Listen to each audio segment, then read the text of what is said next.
purchase a skid steer, which is a $75,000 piece of equipment. The payments are, we're estimating to be about $52,000. We did originally include $7,500 for snowplows. However, since then, we've determined that we'll be able to remove that from the budget. So when you have your meetings to do that. And then the last item is new carpeting for the library.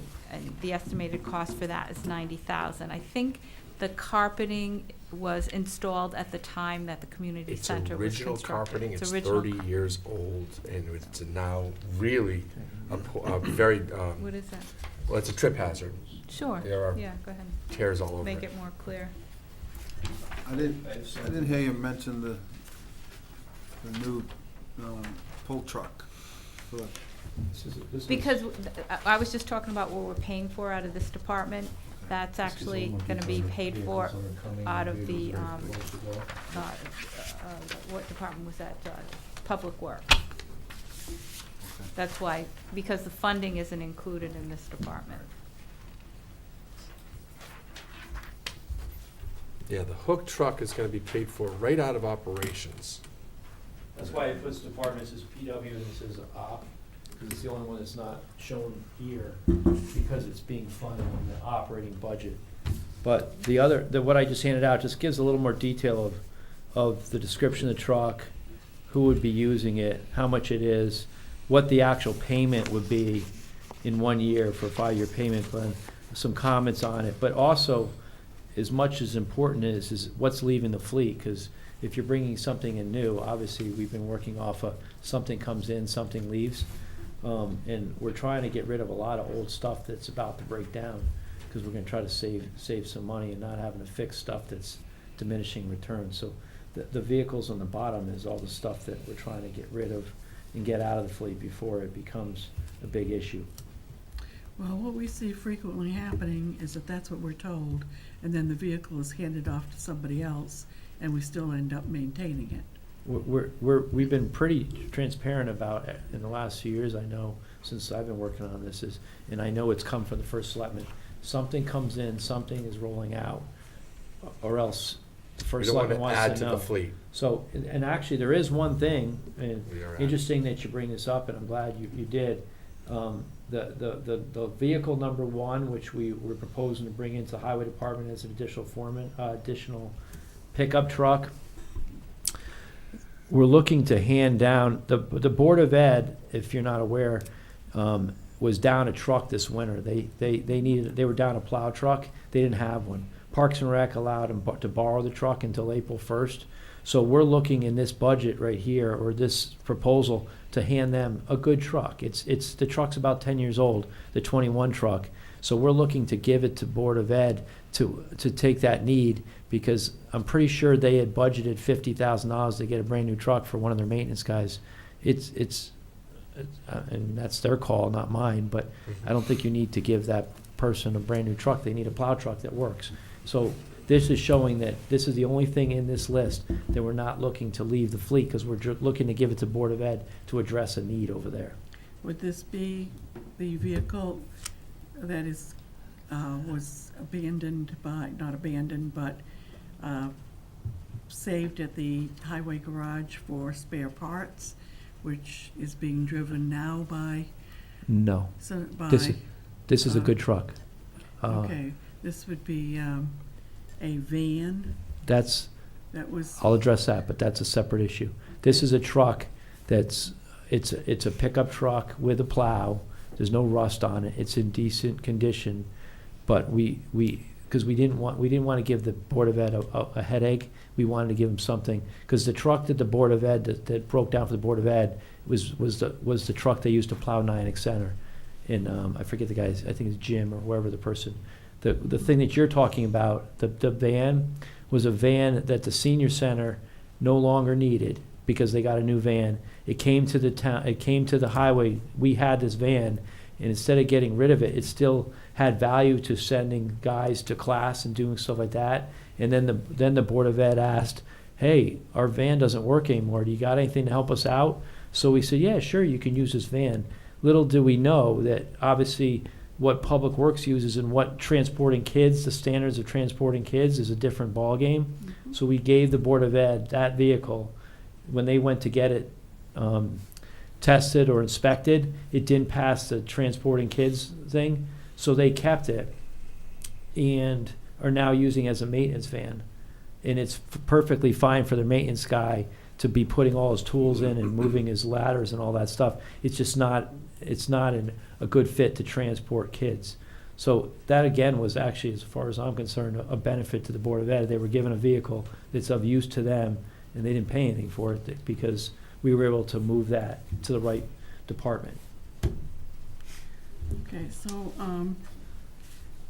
so for each of these vehicles, were they all to be approved, then how much, I'd like to know how much that would increase our insurance.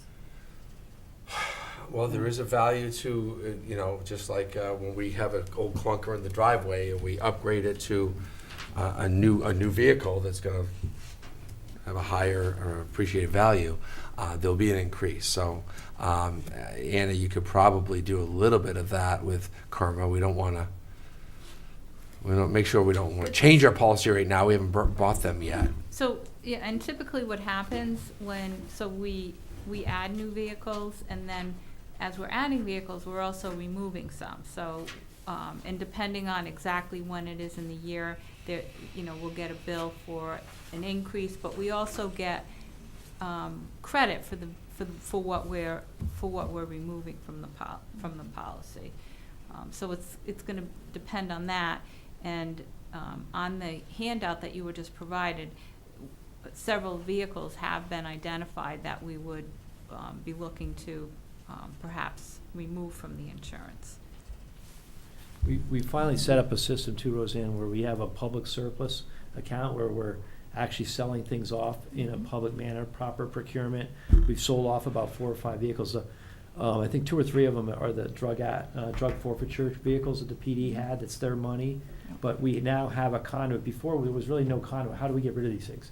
Do we send them up to Petrowski to the auction? Mm-hmm. And that always seemed to, these, we put them online. There's no cost to putting it online. People bid on them, and we get their money. Right. There's no cost to us. There's no advertisement. It's a great system. And we're starting, in the last 6 months, we're starting to sell off old stuff going through the first selectman, going through the director of finance to make sure we could get rid of this stuff. But we're finally getting rid of this stuff and making sure it's off of our insurance policy. Thank you. Any other questions on this? Yeah. Because you're giving a good truck to Board of Ed, which is a good thing, why does it need to be replaced now if it's still a good operating vehicle? The 21? 21, yep. We're trying to turn over, I mean, we use these pickup trucks a lot. I mean, they're our bread and butter all summer long. So we're just trying to get it so that these trucks we put a lot more miles than what their maintenance guy is going to put on. So we're just trying to turn these things so they don't become a problem, is the best description. How old is the truck and how much mileage is on it, roughly? On which, on the 21? 21. I don't have the list of, I wish I had it. I can get that information, I will email it to, I'll get it Please, tomorrow. I don't begrudge a vehicle I going want to to the I Board of Ed want to to say save it's their about money. I want to say it's about 11 years old, and it's got, I think I asked, it was 79,000 miles on it. It's truck 21. Okay. All right. The 2340 FA was a Chevy Tahoe, and you're replacing that with a super cab pickup truck, right? If I read that correctly? That's correct. Reason why? Just same capacity, it's a pickup truck, vice a They're looking, SUV? I didn't talk to the chief. My fleet manager has been the one talking to him, and the fire marshal, Chris Taylor. But it's my understanding they want to tow whatever they have to tow around. They wanted a truck. The way this truck is super cab, it's not like, something they can put all the it's just got a back area that you can put stuff, but it's not a full extended back. It's usually a 6-foot bed instead of an 8-foot bed. Yeah, And the other thing is my understanding, they're not allowed to put their turnout gear in the cab itself. So by doing this and having, as a pickup truck with a cover on the back, they can put all the turnout gear in the back of the truck. But whereas if they had a Tahoe, that's what I was told, that they can't have the turnout gear because of it. They could go in a burning building and it could be ours. So arsenic. all their gear that they put on to go in a fire cannot be in a closed contained car cab. So that's anymore. Pressurized tank. For even tanks, just everything. The stuff that they wear, all those Knock coats and gases. stuff, because of all the fumes, all the stuff on it, it has to be in the back. It has to be a separated thing. So you can't buy a Chevy Blazer with the rear seat Right. and then the back. It's good justification to go to a pickup truck then. Yeah, And- so and there- those and rules have it's- changed. There is a container that's very expensive that a lot of the fire chiefs use to put in the back to get around that, but that's just wasting money. The pickup has, by towing things and the way this is set up, the reason that one's less than the vehicle one is that they don't need plows. We plow their lots, so it's 5,000 more for the highway truck, because that's gonna have a plow with it. They're essentially three of the same trucks. Right. Thank you. Good questions. I'm still struggling with that myself. I don't know what to do about that, because it's also a perception of these shiny trucks running around town. They need it. It's emergency services, public safety, and and they're also, especially our chiefs, they're volunteers. This is really the only payment we give them, is the ability to have a vehicle, so they can get to the call as quickly as possible. No, the shiny trucks the current trucks some of them are very shiny as well, based on how well we've maintained them. And you're looking at, vehicles that are 11, 13, Mhm. 11 years old or older.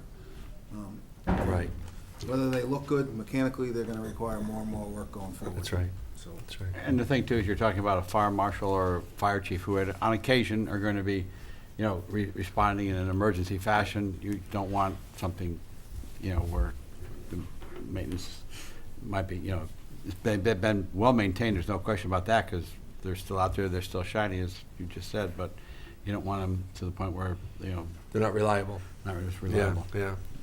Good. Any other questions on this? There's a lot of info here, and I encourage you all to go home and kind of make sure you Yeah. study it and understand it. And just one of the things, question too about the Scott Air Pack. Isn't that something we asked the fire departments to do, to be on a regular replacement schedule for the Scott Air Pack, so that both fire departments would be on the same one, so. Yeah, but they're currently in different programs, right? One of them bought a bunch of them, and we're paying them off over time, and one of them is a program where they're buying 4 a year. Yeah. Right? So eventually, the next We'll be time, there, yeah. we're gonna get there, but we're still paying off the bulk one, but we will get there. They're moving toward buying more and more stuff together and creating one contract instead of two. That was the vehicle acquisition, right? Mm-hmm. So Selectmen's review is 101. Is Bill and Bill done budget anything? We're gonna need you back here for some other stuff, so. He said Bill and Bill. You're still up there, though. I think you meant Bill and Joe. You did Bill and Bill. Joe. He said Bill and Bill. Bill. I'm Nothing sorry. gets- nothing You're not gets- Bill? Nothing gets past them. I did say Bill. I take that as a compliment. Well, last night I had Mike and Mike, and I'm sorry. My God, We'll be back. I haven't been getting a lot of sleep this week. I think I'll sleep soundly tonight. Thank you.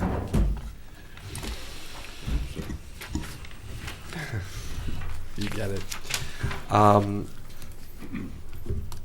This is, Anna, I'll just introduce this as the salary lines are 2 years' worth, again.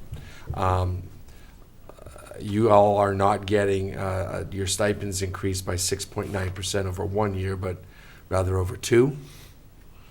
Is Yeah, that true? So what I can just comment, like, before the budget amendments were processed, your department budget increase was 4%. Once the amendments were processed, your increase is actually 2.58%. 2.58? Yes. Okay.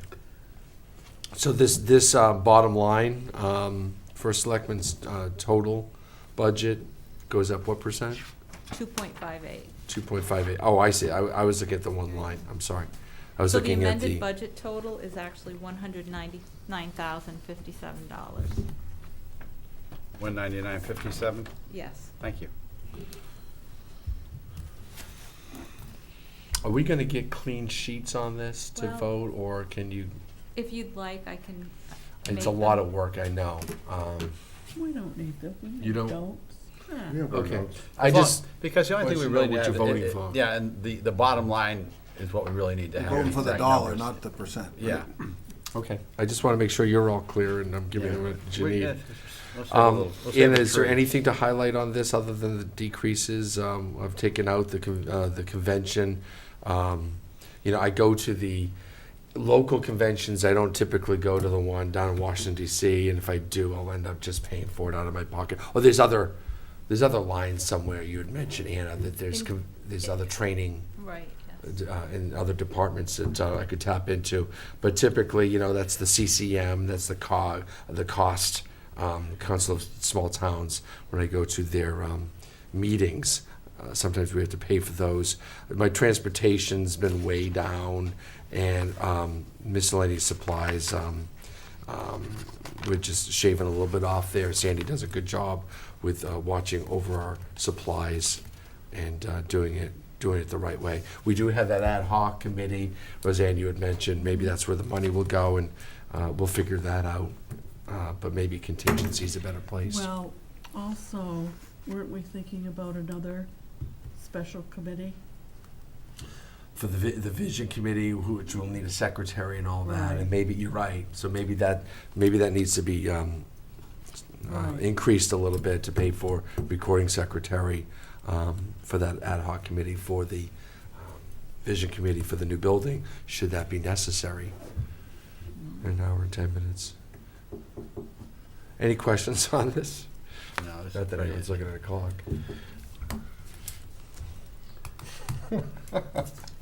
Okay, budget 114.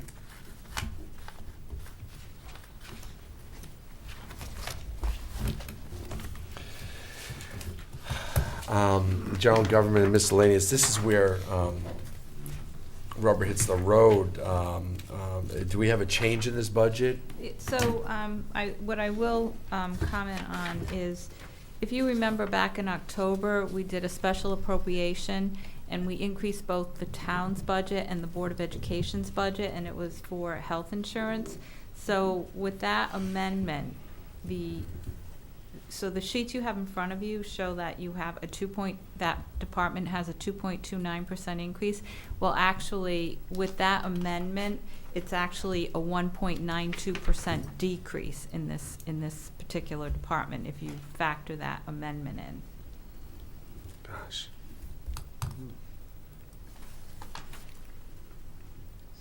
Do you want me to go through this? Well, there's some highlights on this I'd really like to get, not only in the record, but get us focused on. One of them was our liability insurance. Right. Could you tell that story? Okay, so, as you know, we use KERMA for our workers' comp and our liability insurance. And for the last several years, we've entered into a multi-year agreement with them. And by doing that, they give, it allows them to give us lower rate increases on the workers' comp and the general liability insurance.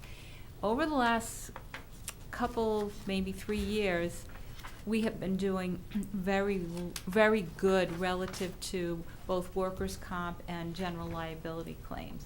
And as a result of that, for next fiscal year, we are going to have a 0% increase on our workers' comp and a -5%, a -0.05% decrease on the liability insurance. So the only thing that will cause any kind of an increase will be, like, for example, with workers' comp, the premiums are based on what our wages are. So wages go up, so that'll have a slight impact on the overall premiums. And the same thing for the liability package. It's gonna depend on the values associated with, the equipment that we insure Right. to Ms. Right. Hardy's question.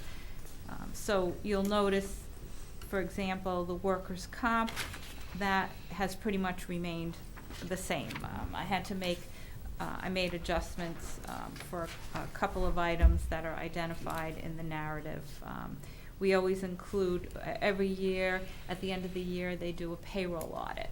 And so I included funding in the event that we get an additional charge because we just didn't get the payroll right.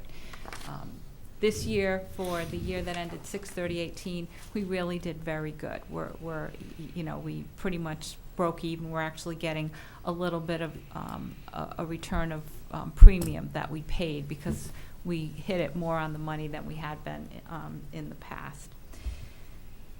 Pension, that went down a little bit, and so for pension, that includes the annual required contribution for our defined benefit plan, and it also includes the contributions that we make for those employees that are in the defined contribution plan. Now, the reason that it remained, we had a little bit of a decrease there is because in this year's budget, the projection was a little on the high side. So in looking at the subsequent year, what I did is I took what last year's number was, and I did an analysis of, several years and used a projection on what hopefully a good estimate is for next year. So I was able to kind of, make a little bit of a decrease there. The life insurance and the long-term disability, those are very low rates for the groups that have them. Now, the health and dental care. As you all know, we've talked about going to the state plan effective July 1st. You'll notice that the amended budget is actually $2,323,766. So you'll notice that in next year's budget, we're actually requesting a little over 2.2 million. So there's a little bit of a decrease there in that particular account. So with regards to the health insurance, the items that it includes is what we're estimating our premiums to be for all of our groups for the health insurance. We were able to obtain estimated rates for next year for that program.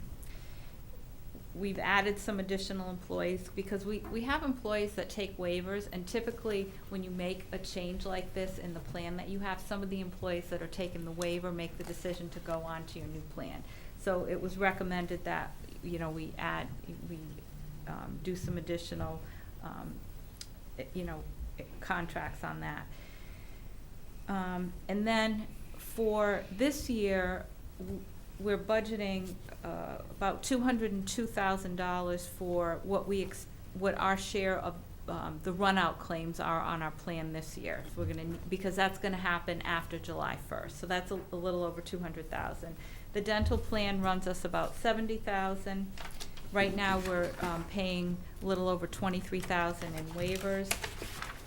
And then we have a few other minor things that we include in that account, which we pay for physicals for our volunteer firefighters.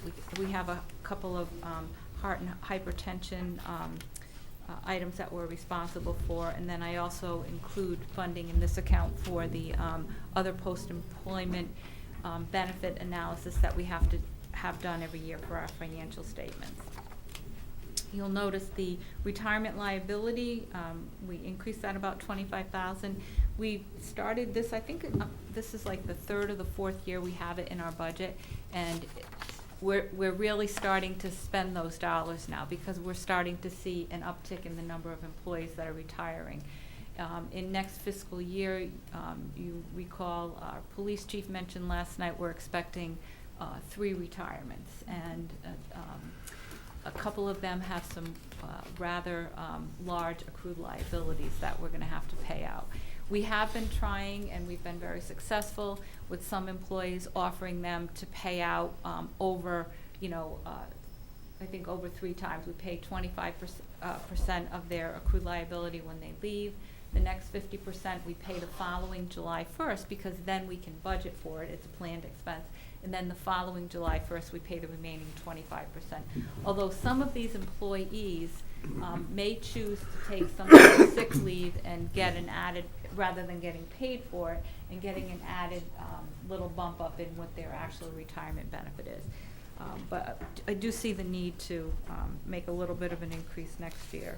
The legal fees, I actually look at 10 years' worth of history on the legal fees to determine how to budget this. So there is a little bit of an increase in legal for next year. We do have a few public safety contracts that we're in the process of trying to get resolved, so if they go into next year, we'll need those dollars.